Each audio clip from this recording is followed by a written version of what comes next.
So a lot of people, newbies, come to me and they're asking, Rob, I need an LLC. What should I name it?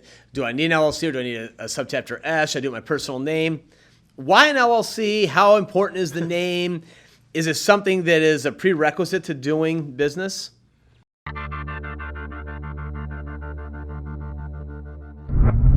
It is not a prerequisite to doing business. You should have one eventually, probably about 3 or 4 deals in. If you're using an LLC to run your business, then think carefully about how you name it for branding purposes. I've got a couple of clients that they started a company, they used their initials, they did fine with it and so on, and then they repositioned it, rebranded it, and it became Move, M-U-V-E. Next thing they knew, HGTV was knocking on their door saying, hey, can we do something with you guys? Because they branded their business differently. So think about how you name your LLC. From a tax perspective, from an asset protections perspective, I like Ohio LLCs electing subchapter S tax status. That gives you kind of the best of both worlds. How many LLCs can you have? As many as you want. One of the things I tell investors, the newbies come in, they're spending months trying to come up with a name, trying to figure out how they're going to do it. Go out and make some deals. Make some money. In your own name. If you're starting out, you got little, because remember, asset protection requires you have to have assets. Okay? So let's go create some assets and then protect them. I am totally guilty of that. When I got started in the 90s, I ran across an attorney selling a course at a RIA group, and I left with more entities than I had properties. It was pretty cool.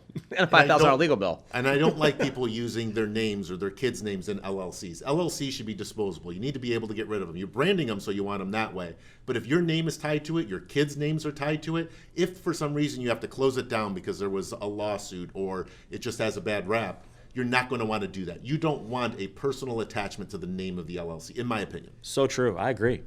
I agree. Can an LLC protect the owner of the LLC?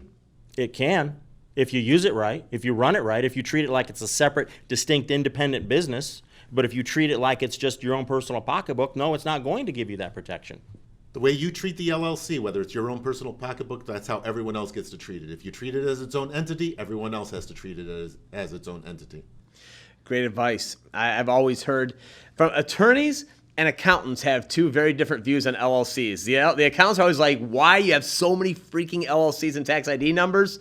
And the attorney's like, you need more. You should have properties everywhere. There's different levels to do things, and you have your first LLC, and then when you have 10 properties, maybe you do it a different way. When you have 20, and a lot of people say, do I need one for each separate one? I usually base it on how much equity you have, how much risk do you want to put. Yep.